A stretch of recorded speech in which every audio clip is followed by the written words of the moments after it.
উত্তর ত্রিপুরা চোরাইবাড়িতে মাদক পাচার সংক্রান্ত একটি চাঞ্চল্যকর ঘটনার জেরে তীব্র রাজনৈতিক উত্তেজনা ছড়িয়েছে। বিজেপির কদমতলা কুর্তি মণ্ডলে 48 নম্বর বুথের প্রাক্তন সভাপতি সৌমেন গোস্বামী অভিযোগ করেছেন তিনি একটি সুপরিকল্পিত অপপ্রচারের শিকার, যার পেছনে রয়েছে দলীয় স্বার্থবিরোধী একটি মহলের চক্রান্ত।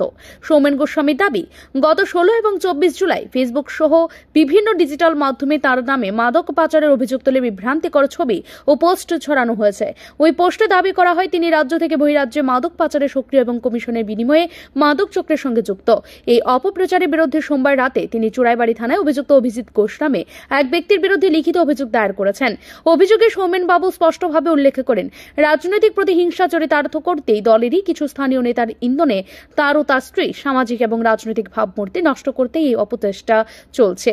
সৌমেন গোস্বামী বলেন, একজন ব্যক্তি মাদকের ছবি ও ভিডিওর সঙ্গে অপরিচিত কারো ছবি জুড়ে আমার নাম ব্যবহার করে মিথ্যা প্রচার চালাচ্ছে, আমাকে মাদক চক্রের হোতা হিসেবে তুলে ধরার চেষ্টা করছে, অথচ আমি দীর্ঘদিন দলের একজন নিষ্ঠাবান কর্মী হিসেবে কাজ করছি।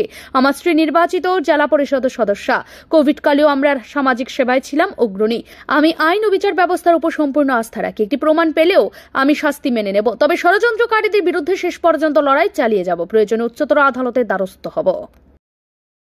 চোরাইবাড়ি থানাতে একটা মামলা করেছি। মামলাটা হয়েছে যে বিগত একটা সমাজ মাধ্যমে অবৈধ কাজের সাথে আমি লিপ্ত আছি।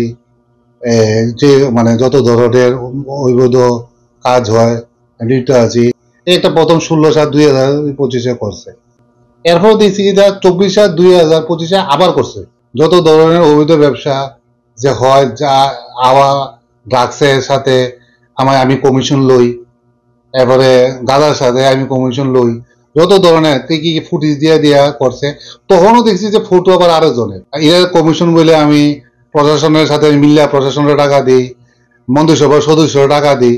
টোটালি আমার রাজনীতি ক্যারিয়ার বদনাম করতে চাইছে, এবার আমার মিসেসের রাজনীতি ক্যারিয়ার বদনাম করতে চাইছে অভিজিৎ ঘোষ। আরে আমি তো এই ধরনের ব্যবসাতে ধরে থাকি, আমি ওনাকে ওপেন চ্যালেঞ্জ করছি, উনি যদি প্রমাণ দেখাইতে পারে তাহলে আমি প্রশাসন আছে, কোর্ট আছে, যা শাস্তি করব এই শাস্তি আমি মাথা বুঝে নিব। আর উনি যদি প্রমাণ না করতে পারে তাহলে তো আমি তো থানা এফআইআর তো করছি, না হলে আমি কোর্টের মাধ্যমে যাবো, কোর্টের মাধ্যমে গিয়ে ব্যবস্থা নিতে বাধ্য হব। চোরাইবাড়ি থানার অফিসার ইনচার্জ দেবব্রত বিশ্বাস বলেন, অভিযোগ পাওয়ার সঙ্গে সঙ্গে তদন্ত শুরু হয়েছে। অভিযুক্তের বিরুদ্ধে প্রমাণ সংগ্রহের কাজ চলছে, সমস্ত তথ্য বিশ্লেষণ করে আইনানুগ ব্যবস্থা গ্রহণ করা হবে। এখানে শ্রী সৌমেন গোস্বামী চোরাইবাড়ি, উনি এখন একটা অভিযোগ করলো তার বিরুদ্ধে কিছু ফেক কিছু কন্টেন্ট উনি চালিয়েছেন। তো এখন আমরা এলিগেশনটা আমাদের কাছে এসেছে জাস্ট, তো আমরা এখন এটা ইনকোয়ারি করে দেখছি অ্যাকচুয়ালি কি আছে না আছে কন্টেন্টগুলো বা বিভিন্ন ফ্যাক্টগুলো কোথায় কি কোন ইয়েতে করেছে সেগুলো আমরা ভেরিফাই করে দেখছি, দেখার পরে যা যা নেসেসারি স্টেপ আছে সেগুলো আমরা নেওয়া হবে।